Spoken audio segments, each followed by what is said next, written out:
Hello dear students. So we are studying the lesson useful and harmful microbes, in which we started studying the first part, that is useful microbes.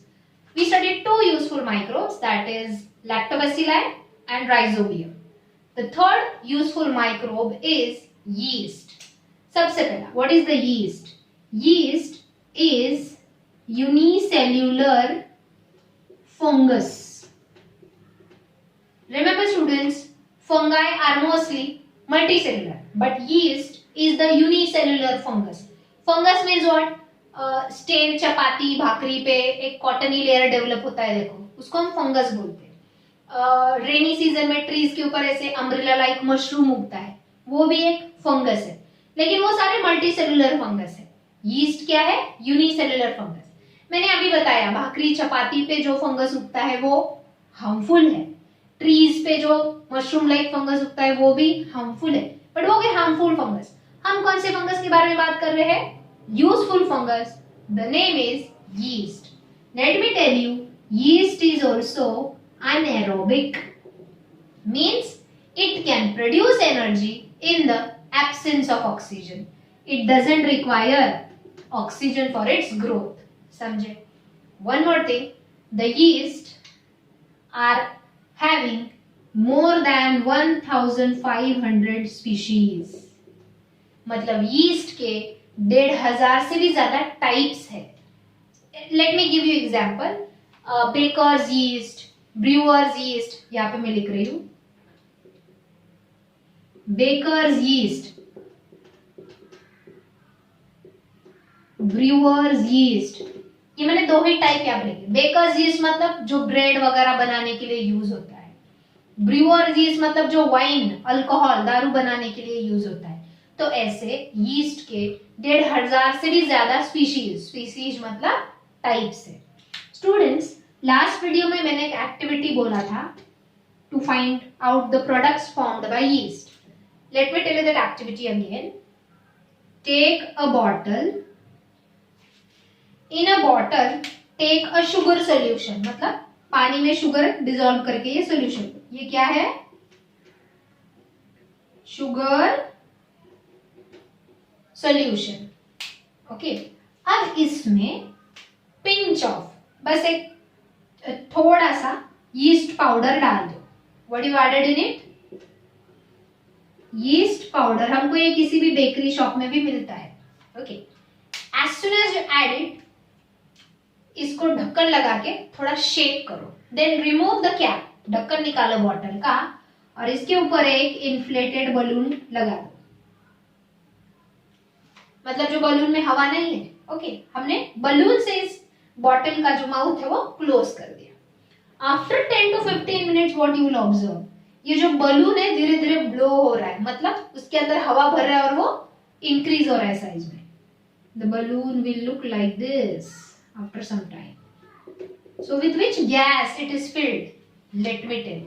इधर क्या है? Sugar solution, means sugar. Sugar मतलब carbohydrates. Sugar मतलब कौन से chemicals? Carbohydrates. तो sugar में जो कार्बोहाइड्रेट है उसको ये जो यीस्ट है in the absence of oxygen ferment करता है. मतलब यीस्ट भी क्या करता है? Fermentation of the carbohydrates from the sugar solution and convert the sugar into ethanol.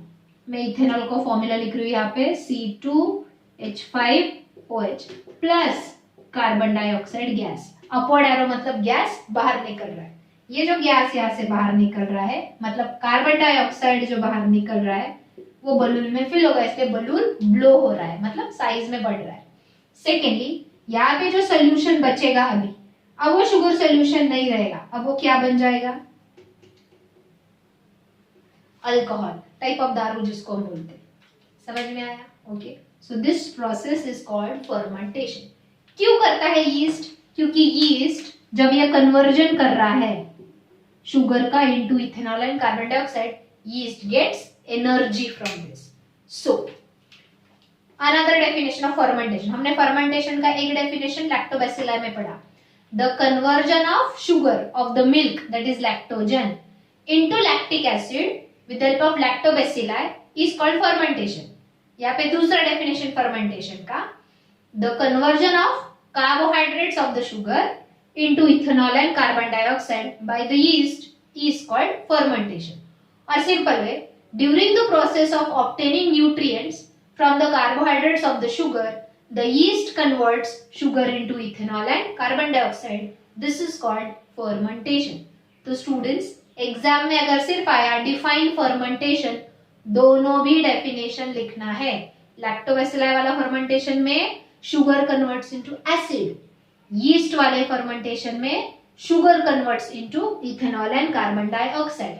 So remember it, you have to write both the definitions of fermentation. समझे? हाँ, लेकिन अगर वहां पे ऐसे बोला ही है write the fermentation by bacteria और write the fermentation by yeast, तो एक ही डेफिनेशन लिखो जो पूछा. बट वहां पे कुछ मेंशन ही नहीं किया है कौन सा एग्जैक्टली फर्मेंटेशन का डेफिनेशन लिखना है. Right both so that you will not lose your marks. Okay, I hope understood clear. अब ये जो है सोल्यूशन, थोड़ा सा इसका एक दो ड्रॉप लेके स्लाइड पे लो और वो स्लाइड को माइक्रोस्कोप के अंदर ऑब्जर्व करो. What do you see? You will find oval bodies, round or oval bodies that are nothing but yeast cell. Unicellular होते हैं ना ये, तो single celled organism है. You will find like this round or oval bodies with the nucleus in the center. Some of the yeast you will find with a small outgrowth. Yes, some yeast cells will be with a small outgrowth that is called bud. अब क्या होता है, यहाँ पे yeast कर रहा है asexual reproduction. क्या कर रहा है? Asexual reproduction means giving birth to new yeast cell. ये है पेरेंट यीस्ट सेल, इससे ये नया डॉटर यीस्ट सेल प्रोड्यूस हो रहा है. असेक्सुअल मतलब यहाँ पे मेल एंड फीमेल ऐसे दो अपोजिट सेक्स इन्वॉल्व है क्या रिप्रोडक्शन में? नहीं, यहाँ पे सिंगल पेरेंट ही है जो रिप्रोडक्शन कर रहा है. दो पेरेंट्स की जरूरत है कि यहाँ पे mother father like that? No. इसलिए ऐसे रिप्रोडक्शन में जहां पे सिर्फ एक ही पेरेंट है जो अपनी बॉडी से एक नया ऑर्गेनिज्म डायरेक्ट प्रोड्यूस कर रहा है without involving the second parent, it is called asexual reproduction. क्या होता है इसमें? यीस्ट सेल, ये जो पेरेंट यीस्ट सेल है ये कंप्लीटली ग्रो हो चुका है, फिर इसका न्यूक्लियस डिवाइड होकर दो न्यूक्लियस बन जाते हैं. एक न्यूक्लियस ये बर्ड में माइग्रेट हो जाता है, ट्रांसफर हो जाता है, और एक इधर ही रह जाता है. So you will see like this, then it will be like this, right. फिर ये डिटैच हो जाता है and it grows as a new yeast cell. हो गया रिप्रोडक्शन, नया यीस्ट पैदा हो गया. समझे? So this is called asexual reproduction in yeast. Don't worry, in 10th standard we are going to study all this asexual reproduction. Every all इससे भी बहुत ज्यादा टाइप है asexual reproduction, that we will study in detail in 10th standard. Okay, so this is about yeast. Now let us talk about the uses of yeast. अच्छा, bakery item में क्यों use करते हैं यीस्ट? ब्रेड का जो dough होता है, dough मतलब ते मळलेलं जे पीठ असतं ब्रेडचं, उसमें जब हम डो नीडिंग करते हैं, नीडिंग मतलब मराठी में जब आपण ते पीठ मळतो तेव्हा त्याच्यामध्ये थोडीशी यीस्ट पाउडर टाकते. Why we do that? Yeast जो है वो जो फ्लोर है या डो है उसमें के कार्बन को, शुगर को इथेनॉल में कन्वर्ट करेगा and carbon dioxide gas release होगा, इसलिए वो डो थोड़ा रेज होता है, फूकतं ते पीठ बघा. ओके, अब ऐसे डो से जब हम ब्रेड के स्लाइसेस बनाएंगे उसमें से कार्बन डाइऑक्साइड बाहर निकलता है बेकिंग के वक्त and it become porous, light and spongy. समझे? ना यूजेस ऑफ यीस्ट.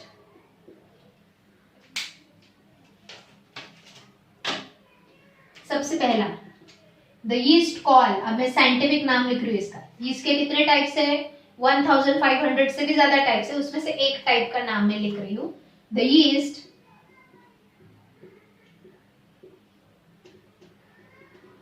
Saccharomyces. ये जो yeast है it causes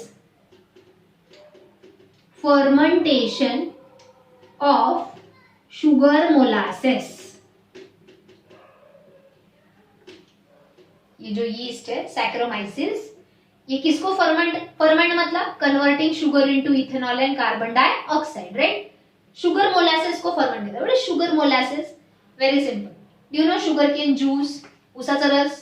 ओके, ये जो शुगर केन जूस है, शुगर फैक्ट्रीज में ये शुगर केन जूस पहले निकालते हैं, फिर शुगर केन जूस को बॉईल करते हैं हाई टेम्परेचर पे, बड़ी बड़ी कढ़ाई में। जितना वो शुगर केन जूस बॉईल होता है, बॉइलिंग की वजह से ऊपर ऊपर शुगर तैयार हो जाता है। फिर स्ट्रेनर से, स्ट्रेनर मतलब गायनी से, ओके, वो शुगर निकालते हैं, वापस वो और बॉईल होके शुगर बनता है ऊपर ऊपर, वो निकालते। फाइनली थोड़ा सा लिक्विड बचता है जो शुगर में कन्वर्ट नहीं होता।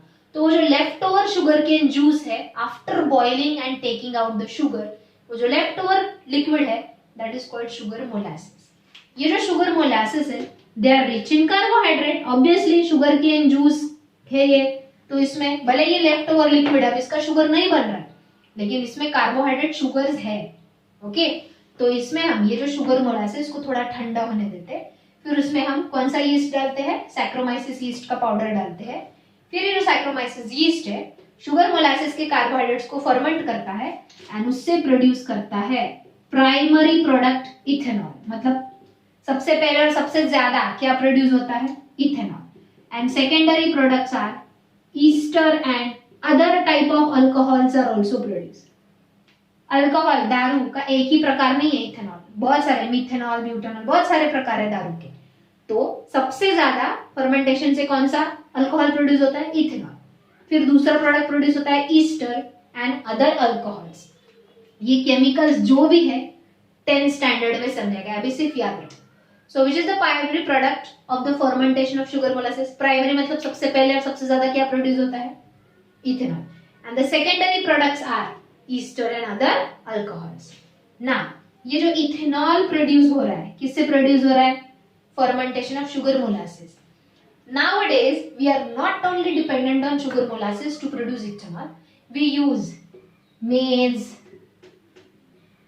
barley and other grains to produce ethanol।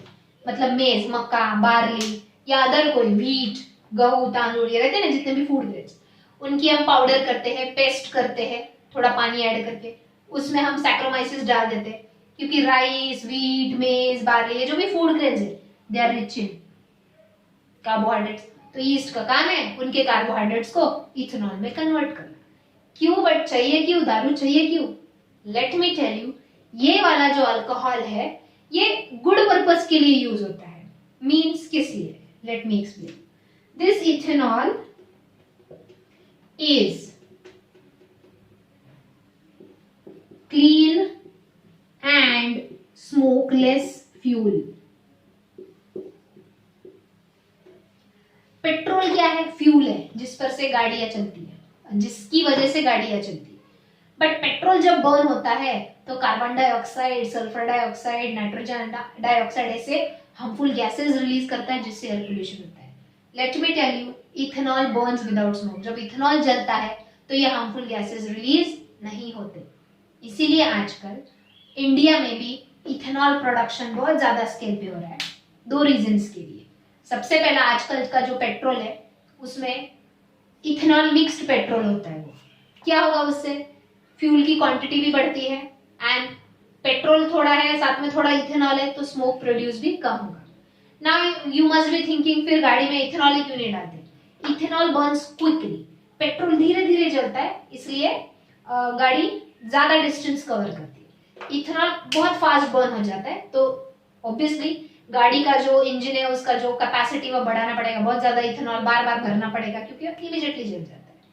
But still we are trying a way to find out a solution for better use of ethanol. Okay, Brazil में जो कार है वो तो इथेनॉल पे ही चलते हैं, रन करते हैं, समझे? Got it?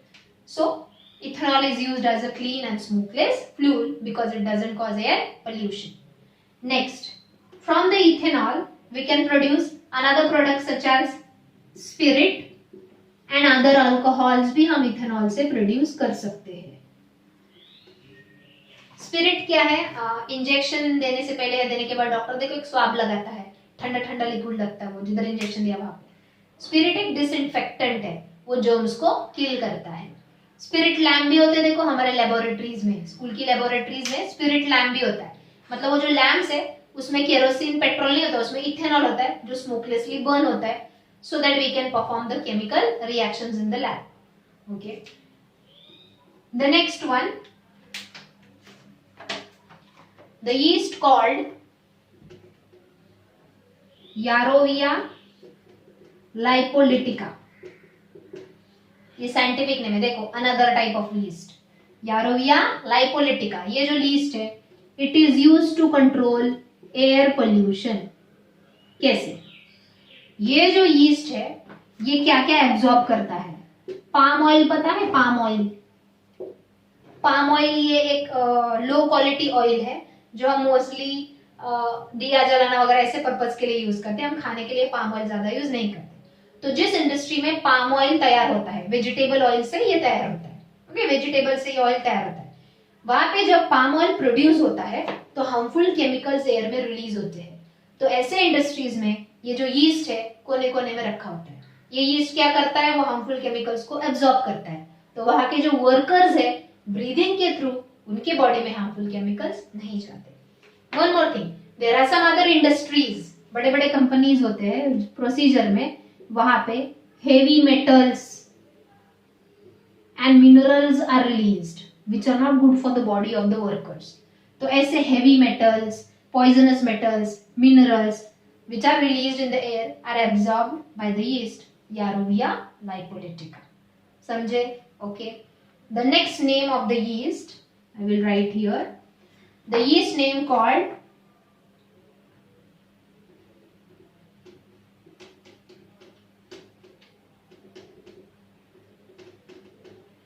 Saccharomyces cerevisiae. Let me tell you one thing students. जब हम साइंटिफिक नेम लिख रहे हैं, जब मैं सिर्फ यीस्ट लिख रही हूँ ये कॉमन नेम है, इंग्लिश नेम है, लेकिन सैक्रोमाइसिस सेरेविसिस या ओनली सैक्रोमाइसिस या यारोविया लाइपोलिटिका, जब भी हम साइंटिफिक नेम लिखते हैं you have to underline it. हमेशा देखो साइंटिफिक नेम 2 वर्ड्स में होता है. यहाँ पे भी सैक्रोमाइसिस सेरेविसी ही है, इसका सेकेंड नेम नहीं लिखा है. साइंटिफिक नेम हमेशा 2 वर्ड्स में होता है, first word and second word. तो दोनों वर्ड्स को अलग अलग अंडरलाइन करना है, एक साथ अंडरलाइन नहीं करना है, एंड सिंगल अंडरलाइन ही करना है. ये रूल है. ये रूल फॉलो नहीं करोगे तो एग्जाम में हाफ मार्क कट होता है. ये साइंटिफिक नेम लिखने के 2 रूल्स है, सॉरी 3 रूल्स है. या तो तुम सिंपल लिख के अंडरलाइन करो दोनों वर्ड्स को, या इन वर्ड्स को इटैलिक्स फॉर्म में लिखो. अगर तुम टेक्स्ट बुक में देखोगे, now I am very bad at writing italics.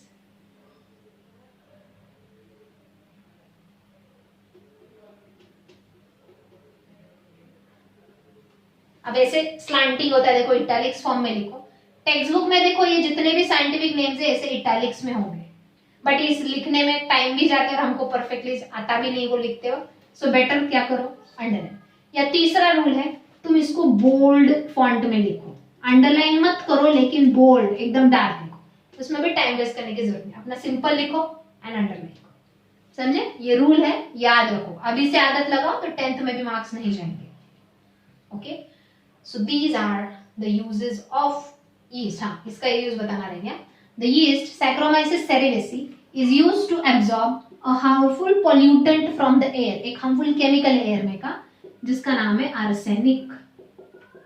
It has a very bad effect on our lungs.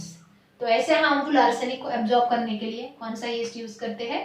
Saccharomyces cerevisiae.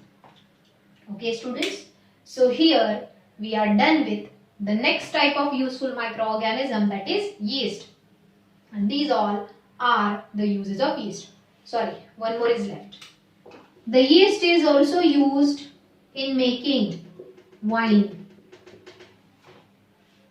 Grapes, fruit पता है ना? Grapes has sugars like glucose and fructose. ये कार्बोहाइड्रेट्स के type से, sugar के type से. Glucose and fructose like sugars are present in the grapes.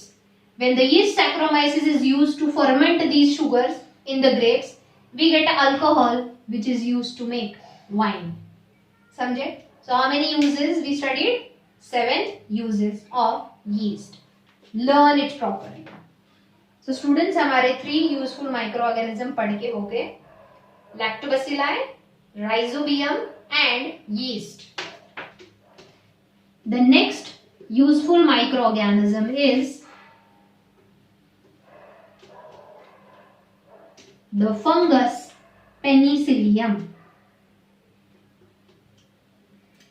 ये fungus का एक टाइप है। देखो मैंने अभी बताया फंगस भी दो टाइप के होते हैं, या तो यूजफुल होते हैं या harmful. I will write the name of the fungus, penicillium. It is nothing but a fungus.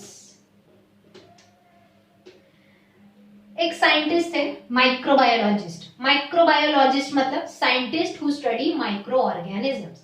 उनका नाम है Alexander Fleming. I think in the year 1928। थोड़ा ये कंफर्म करो, मुझे ठीक से याद नहीं आ रहा, please confirm this. Alexander Fleming ये जो माइक्रोबायोलॉजिस्ट थे, बायोलॉजिस्ट थे, he was a microbiologist means scientist who studied microorganism. वो अपने लेबोरेटरी में उन्होंने दो पेट्री डिशेस लिए थे। पेट्री डिशेस मतलब ये कांच के प्लेट होते हैं, खाने के लिए यूज करते वो वाले नहीं, ये स्पेशल लेबोरेटरीज में होते, छोटे राउंड पेट्री डिशेस होते कांच के। उन्होंने एक पेट्री डिश में बैक्टीरिया का कल्चर लिया। कल्चर मतलब बैक्टीरिया ग्रो करने के लिए रखा। वो बैक्टीरिया का नाम था स्टैफिलोकोकाई। कोकाई मतलब सर्कुलर बैक्टीरिया होगा ये, राइट। स्टैफिलोकोकाई ये एक हार्मफुल बैक्टीरिया है। ये हमें थ्रोट इन्फेक्शन, नोज इन्फेक्शन करता है, सर्दी खांसी इसकी वजह से हो सकती है, समझे। बाजू में एक दूसरा पेट्री डिश रखा था, उसमें उन्होंने फंगस रखा था। क्या रखा था? फंगस ग्रो करने के लिए रखा था। ऑब्वियसली कौन सा फंगस? ये ऊपर जो लिखा है पेनिसिलियम। तब ये नहीं पता था कि पेनिसिलियम यूजफुल है। अब इन्होंने क्या किया अलेक्जेंडर फ्लेमिंग ने, ये दो पेट्री डिशेस में ये बैक्टीरिया एंड फंगस ग्रो होने के लिए रखे, कुछ काम के लिए बाहर गए। कुछ घंटों बाद या एक दो दिन के बाद जब वो वापस अपने लेबोरेटरी में आए, व्हाट ही ऑब्जर्व्ड, ये फंगस बहुत ज्यादा ग्रो हो चुका था। ग्रो होके ये बाजू वाली डिश में भी फैल गया। बट ही ऑब्जर्व इधर के जितने भी बैक्टीरियाज है मर चुके थे, they were destroyed, the bacterias were killed. Then he thought अरे स्टैफिलोकोकाई तो हार्मफुल बैक्टीरिया पता था, ये नोज इन्फेक्शन, थ्रोट इन्फेक्शन करता है। फिर उन्होंने ये फंगस को ये डिश में से निकाला, स्टडी किया एंड ही ऑब्जर्व ये जो फंगस पेनिसिलियम है इसने कार्बन कंपाउंड सिक्रीट किया। कार्बन कंपाउंड मतलब एक केमिकल सिक्रीट किया जो कार्बन का बना है, एंड वो केमिकल की वजह से ये बैक्टीरिया मर गए, डिस्ट्रॉय हो गए। He named these carbon compounds produced by this fungi as antibiotics. What he called it as? Antibiotics. So what are antibiotics? Carbon compounds secreted by, secreted means produced by fungi and bacteria. Yes, कुछ bacteria भी antibiotics produce करते हैं। अब यहाँ पे हमने word लिखना बहुत जरूरी है, some fungi and bacteria, because all the fungi and bacteria are not useful, some are harmful. ये यूजफुल हो गया हमारे लिए क्योंकि इसने एक हार्मफुल बैक्टीरिया को किल किया। Okay, so carbon compound secreted by some fungi and bacteria are called as antibiotics. Let me tell you one thing, antibiotics work against bacteria only. मतलब एंटीबायोटिक सिर्फ बैक्टीरिया को ही किल कर सकते हैं। अगर हमको बैक्टीरियल इन्फेक्शन हुआ है, मतलब बैक्टीरिया की वजह से डिजीज हुआ है, तो ही हम क्या ले सकते हैं? एंटीबायोटिक।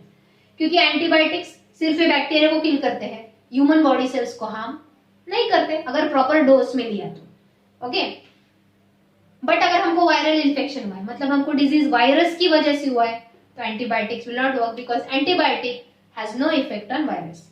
हाँ, some antibiotics can also kill protozoa.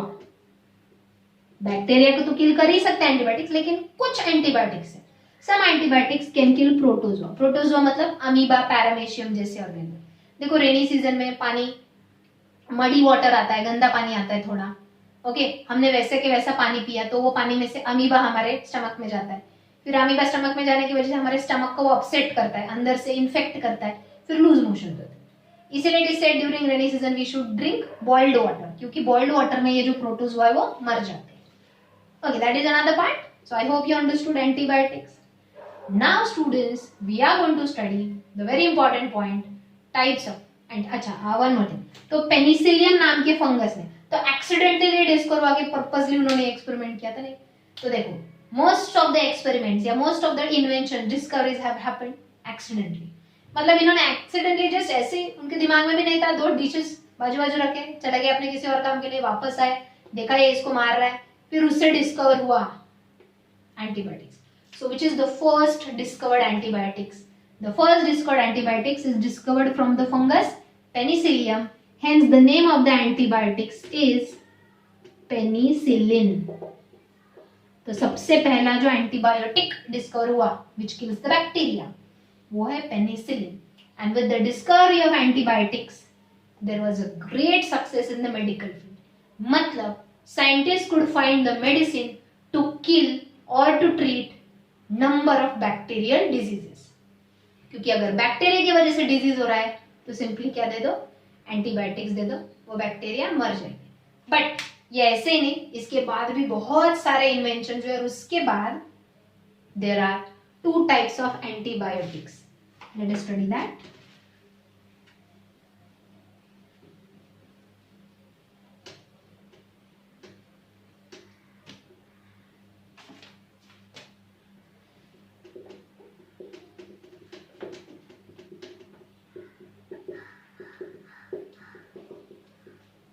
Which are the 2 types of antibiotics? The first type is narrow spectrum antibiotics, and the second type is broad spectrum antibiotics.